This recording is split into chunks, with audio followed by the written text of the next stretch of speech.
I was reading Howl's Moving Castle when something stood out to me. Howl smells like hyacinth. Normally, I wouldn't have cared, as it made sense. He would have a floral scent, based on how he's shown in the movie. He's very particular about how he's perceived by others, and having a pleasant smell is an important aspect of that. But I had just been doing my annual Greek mythology deep dive when my brain said, ah yes, Apollo and Hyacinth. The story of Apollo and Hyacinth basically is one of love, loss, and rebirth.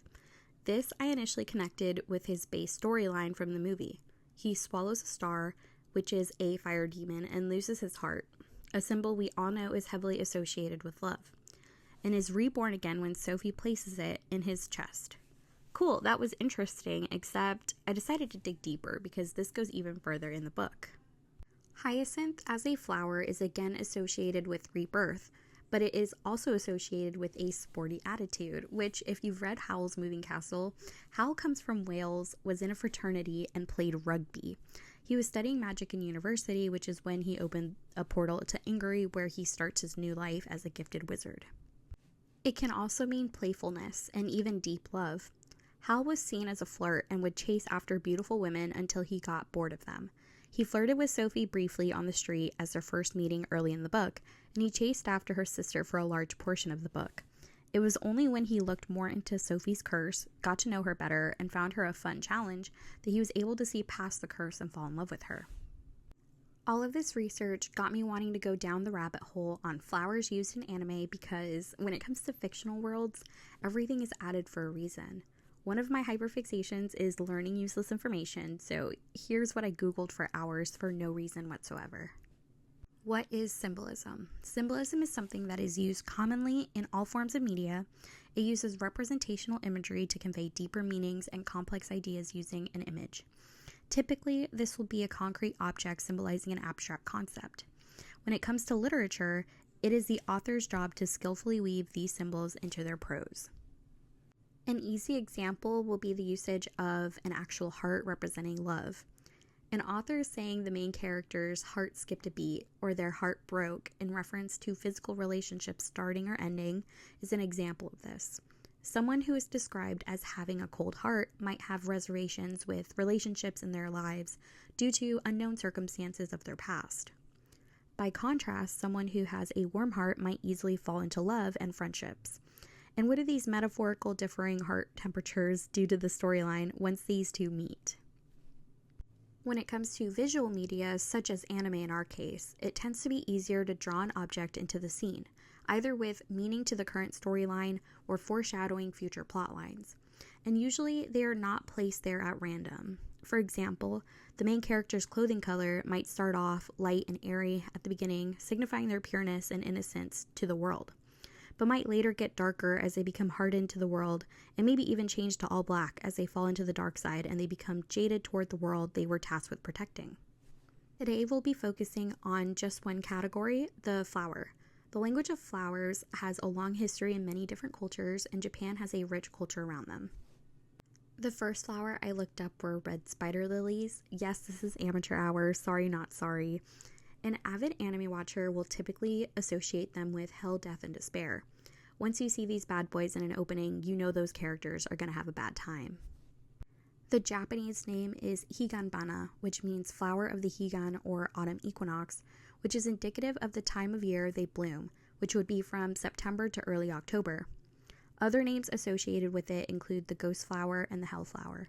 They are oftentimes seen in graveyards due to the bulbs being poisonous, which makes for a great deterrent of animals, but an ominous connotation with death. Fall equinox is the time people will pay their respects to their ancestors, and Higan refers to the Sanzu River that divides the living and the dead. Red spider lilies are said to grow on the banks, and their bright color guides the spirits across towards reincarnation. They can also mean personal growth and change. They are known for their initial bright red colored flowers and their leafless appearance. When the flower withers and turns brown, the leaves will then start to grow to continue their life from there, only to die right after.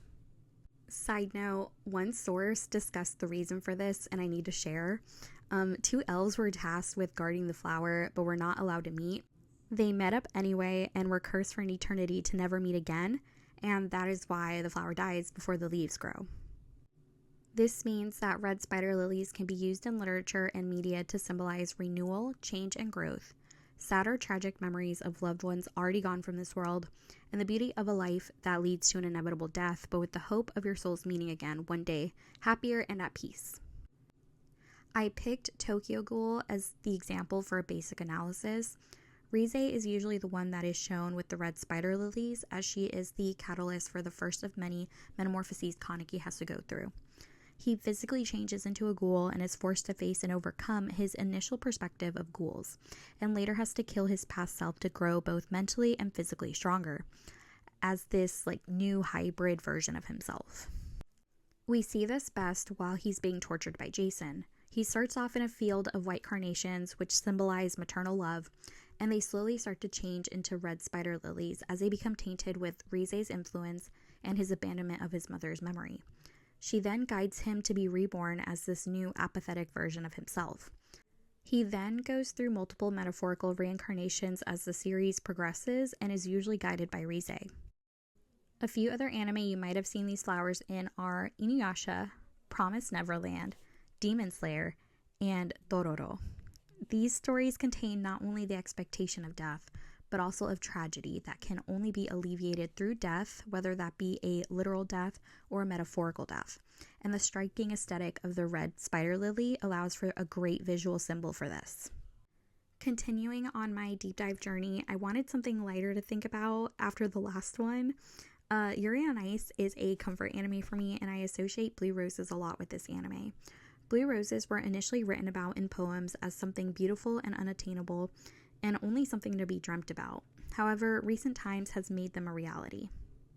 Blue roses are a recent color species that was made by crossbreeding various rose species together. They use artificial lighting and never see sunlight to avoid color change. With their creation came an addition to their meaning. Blue roses can mean achieving a once unattainable goal. Roses themselves also come with the connotation of love, so together it can also mean unrequited love. Victor is the one who is seen the most with the blue roses. The most memorable moment for me was him standing on the podium wearing a blue rose flower crown and holding a massive bouquet of them. This could symbolize Victor finally reaching his goal of winning gold. Another side note, Victor is seen with pink tulips after, which can mean good luck or best wishes to the person receiving them, and he throws one up to Chris after their interaction. This made their interaction that much sweeter to me because to me it seemed like Victor was given good luck from the fans, and he chose to share that luck with the future competitor who later became his best friend. The blue roses in that scene also acts as a setup for goals Yuri has for his own future, both in his desire to compete on the ice with Victor, as well as foreshadowing his feelings for Victor. And spoiler, Victor's feelings for Yuri. The summer of mutual pining, their engagement, the reveal of Victor loving him since last year's banquet, and Yuri winning silver. All of these seemingly impossible events coming to fruition for Yuri, and with more to come.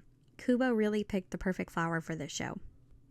Moving forward, I wanted to discuss the tower scene in Kakegurui, but I feel like I also need to mention the main flower associated with the show too. So the main flower is a red peony and is used most with the main character Yumiko. The red peony in Japan symbolizes passion, good fortune, success, and an abundance in wealth. It was also used a lot in patterns and textiles and most commonly seen on women due to its nickname as the Queen of Flowers. Due to its vibrant red color and its connection to passion, it has also been seen as a symbol for female eroticism. If you've seen the show, you know this fits Yumiko to a T. Her love and passion for all things gambling, her seemingly never-ending luck as she keeps winning, as well as her unique reactions to the perfect gamble seems to fit this perfectly. With that aside, we come to my favorite part in both the manga and the anime. Not only was it visually stunning, but it has a lot of very deep meaning behind it. I mean, they literally fall for each other. Since we are discussing flowers in this video, the white lilies used for the tower gamble is very specific because it is used in Japanese literature to symbolize beauty and purity in women and is often associated with the Yuri genre. Lily in Japanese is literally called Yuri. They are also known for their purity and chastity. The pure white color symbolizes innocence, while the fragrance suggests passion. This flower fits their relationship so well, beautiful and pure in nature, they seem to be complete opposites. not quite understanding each other and their motivations initially, and their attraction seems to stem from the curiosity of the unknown, something that is commonly attributed to youth and purity. But their undying devotion toward each other seems never ending as they continue to progress in the relationship. This scene seeming to be a major turning point in solidifying their bond and growing love for one another. The music in this scene is also just so beautiful, by the way. I recommend. I started watching Nana while doing research for this video, and I wanted to mention it as well. Nana's favorite flower is a lotus or hasu. She has one tattooed on her upper arm, and I thought this was such a beautiful insight for the character. Lotuses emerge from muddy water without becoming stained, giving them the meaning that despite going through hardships, they were able to go against adversity to reach enlightenment. Nana grew up without parents, with a strict grandmother, and goes through a lot to get where she is. While she is more tough than her roommate Nana, she is still hopeful of her future as a performer. Her life's motto is basically getting up right after falling. They also mean love, devotion, and compassion. Nana follows two roommates in their struggle with life and love. In the case of the lotus tattoo, Nana seems to have a hard exterior and is more aloof. She is fiercely protective of her friends, is devoted to her relationships and her music, and still manages to have compassion for others despite her hardships. So far, making the lotus the perfect flower for our rock star Nana. With the release of the public school arc of Black Butler this year, I decided to add it to the list since it's very nostalgic for me and does contain flowers. Scarlet Fox uses the red rose, or akaibara, as a symbol of their house.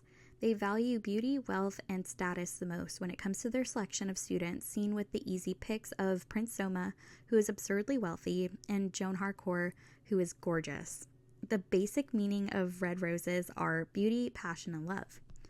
Those who are in Scarlet Fox House do tend to be passionate about beautiful and luxurious things, such as expensive tea sets, decadent confections, and the trivialities of inheritance. Though I did find one source that discussed other meanings of red roses, such as victory, pride, and luck. These would most likely stem from the red Tudor rose that was used during war times as a symbol of the monarchy. Pride and luck also fits, seeing as status is very important to them. Green Lion House uses holly or hiragi as a symbol for their house. They value athleticism overall, and this is seen with Edward Midford's fencing prowess. I found it interesting that they chose holly, but it is literally perfect for them.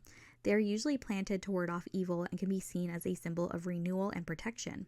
Not only are the students athletic, but they are also of high status, meaning that they will most likely have future careers protecting the royal family as knights.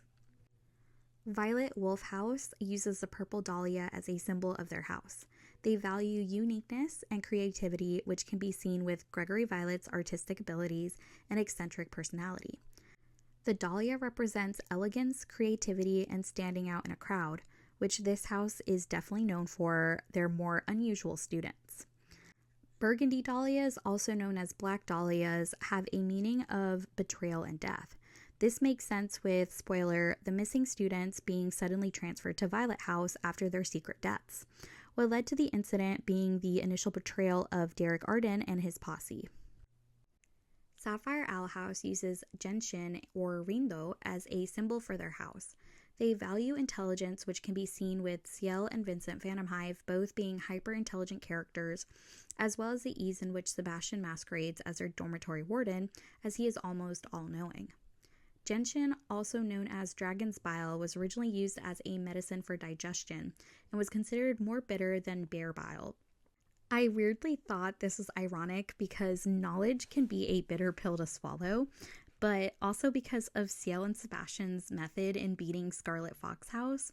Also, the color of the flower has been used in dress code of the imperial court, which was the ruling government in Japan until the Meiji period. The flower itself has a meaning of sincerity, justice, and respect, which is perfect for students who will eventually become political figures or at least hold positions of intellectual importance, and matches the stoic, intelligent personality types that would typically be sorted there. Next, I wanted to look into the flowers in Spirited Away, since they are known for a lot of their florals in the movie. The very first flower shown is the bouquet of sweet peas. In modern times, sweet peas or sui topi are given when they are in season regardless of meaning, but they are symbolic of good wishes and farewells. Chihiro is leaving her friends and her entire life for the unknown, which at her age can feel like the end of the world. So receiving a Sia bouquet as your very first can make the experience that much more terrible. Sweet peas also have the added meaning of kindness and friendship. At this point, Chihiro feels like she will never see her friends again, and the flowers themselves are now symbolic of them. She is very mindful of taking care of them, though maybe not doing the best. She clearly values her friendships with others, but is just not mature enough yet to know exactly how to properly take care of them. She and Haku are later seen sitting in front of a bush of purple pea plants. At this point, Haku has helped her out enough to be considered trustworthy, and the flowers foreshadow their close bond and inevitable farewell later on in the movie. The flower garden scene in Spirited Away is probably permanently ingrained in my mind. The flowers were just so vibrant, and their beauty juxtaposed the gravity of the situation Chihiro was in stunningly. But the best thing is that while they are beautiful, they too serve a thematic purpose. At this stage of the movie, she is still mustering up the strength to save herself and her parents. She still has not reached her peak and has even forgotten her own name. Haku is also the one who is dragging her through, which gives the feeling that these flowers hold a sentiment he is hoping to instill in Chihiro. The first ones I wanted to discuss are the hydrangeas, or ajisai. They were shown in an earlier scene, but I wanted to mention them, and they do reside in the same garden. According to myth, a Japanese emperor had given white hydrangeas to his wife as a form of apology after neglecting her for his job. Because of this, hydrangeas have come to symbolize heartfelt emotion, gratitude, and apology. Chihiro is newly in the spirit world, her parents have just been turned into pigs, and she seems to have no survival skills yet since she's still a child. She is very much in a heightened emotional state, and Haku is the only person who has helped her. She is very grateful toward Haku, who also seems very sympathetic and worried for her current predicament. Also, hydrangeas are toxic when ingested, so having to eat something to stay in the spirit world seems super on the nose to me. Now entering the infamous garden scene, you will start to notice a common theme to all the flowers I mention. Plum blossoms, or ume, are able to withstand the harsh winter and bloom, giving it its association with resilience and perseverance. Even when times are tough, the flowers still persist. This gives the added meaning of hope and renewal since they strive to bloom in time for spring. Though times seem tough, you will make it to happier times. They have also been used as talismans to ward off evil spirits. Camellias, or tsubaki, grow very symmetrically, which is something most cultures appreciate when it comes to beauty. It also has a modest nature despite its beauty. Both of these have made this flower a symbol for perfection and humility. They have also been associated with samurais who use the winter camellias as a sign of strength and bravery. Like the plum blossom, the camellia is able to bloom in the winter against all odds. They also use the flower to honor those who fell in battle. It has the added meaning of self-reflection and inner strength. Does this remind anyone else of Soul Eater? Azaleas, or satsuki, are similar to cherry blossoms in that they symbolize elegance, femininity, and the ephemeral beauty of life. These beauties are stunning when they bloom, but unfortunately do not last long, mirroring the fleeting beautiful moments in life. These flowers serve as a reminder to cherish every day as if it's your last. Rhododendrons, or shakunage, are toxic when ingested, which can lead to nausea and difficulty breathing, so one must handle with caution. This gives them the meaning of danger and caution. One normally associates flowers with beauty, but this goes to show that even something beautiful can cause distress. Also, with the addition of it being among other beautiful flowers, it can also mean dangers hidden in plain sight. Trumpet vines grow at the end of summer to the beginning of fall, making them a symbol for a fresh start. Because they prefer full sunlight in a super moist soil, they are a symbol for resilience and growth. The sunnier the better, and they will flower so much that they will bend from the weight. They can grow and crawl up sunny walls and fences, which gives the flower the added meanings of expansion, adaptability, and ambition. Peach blossoms, also known as momo, signify the end of a long winter and the start of spring. The bare branches that will be covered in beautiful blossoms have come to symbolize rebirth and renewal. The fact that they, like plum blossoms and azaleas, do not last long gives it the added meaning of impermanence, which leads to the wish of a long life. Peach blossoms also have multiple myths associated with main characters defeating demons, either by a name association or actually using them. The flower that seems to be iffy on whether or not they are actually seen in the movie are oleanders. They symbolize the dangers of nuclear war and the hope for a more peaceful future, which, if they are snuck in there, would fit well with Miyazaki's feelings toward war and the destruction of the planet. They can also mean resilience, grace, and beauty. So, what do these all mean in terms of the story? They are all basically the traits Chihiro needs to develop to continue on her journey and rescue her parents. From the beginning of the movie, Chihiro is needing help from others and seems lost without any guidance. Haku doesn't want her to die like this, even if it means her leaving him until they meet again, when it's her actual time, and make sure she is given all of the tools needed so that she can leave, including access to her real name. Following the garden scene, Chihiro starts doing better at her current job, as seen with how she handled the polluted river spirit. The old Chihiro would have maybe given up once things got too difficult, but her kindness and determination helped her. After this, she was able to get things done without help from Haku or Lin, showing growth in her inner strength and her ambition to save her parents. She is now able to think for herself and make plans to accomplish the goals she set out. In the end, she saves herself and her parents. She steps on a gross black goop and traveled to a strange person's home. Terrified as she did it, but determined to save Haku, she helps Haku remember his real name and even facilitated the character development of Bow and No Face. She finally gets out, knowing she has the resilience to handle anything the world throws at her, including her new school she was so worried about all the way at the beginning of the movie. Finally, we have an honorable mention. I was rewatching Haikyuu one night while doing research for this, and something caught my eye. Yamamoto from Nekoma, when he saw either Kyoko or both Kyoko and Yachi, it shows a single blooming red rose.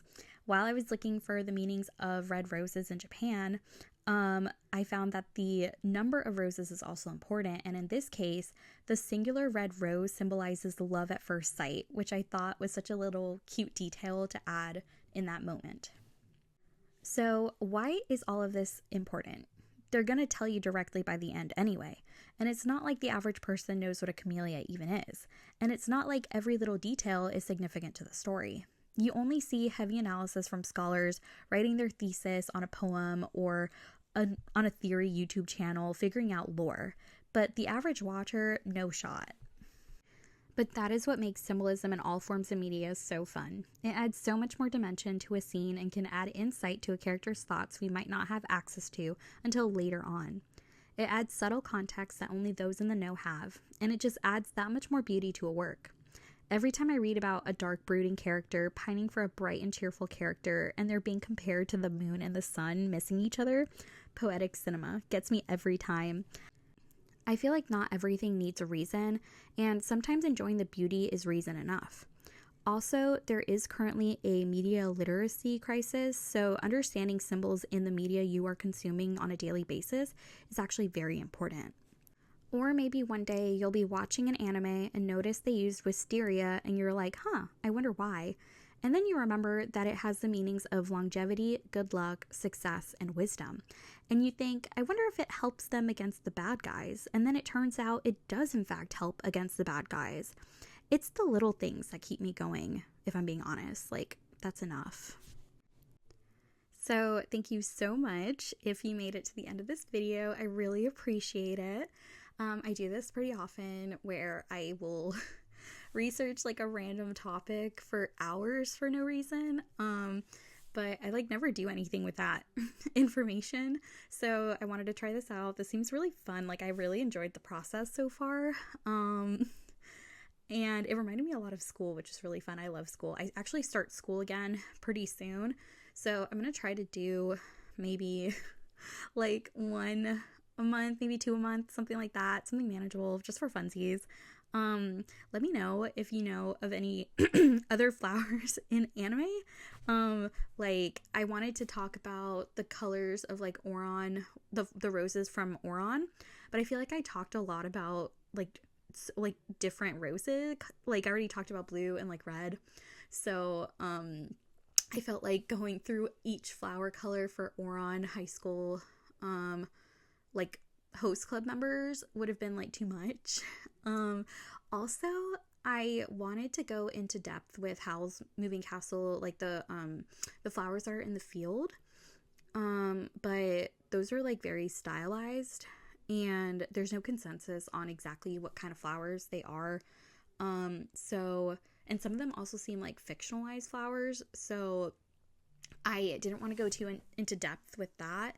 Also, the book I know has like a list of flowers that are found there, but they seem like just your basic English garden flowers. So yeah, it seemed a little bit, yeah, maybe not now. But yeah, like let me know if you know, like if you've seen a flower in an anime and then you Googled what it meant. Write down your paragraphs, your essays in the comments, please. Like I love reading stuff like that. So like I love meta-analysis. I love. So yeah, just like leave a comment if you want to. You don't have to. And yeah, I love reading them. And yeah, thank you again. Bye bye. I really liked this, so maybe I'm gonna keep doing it. Okay, bye bye.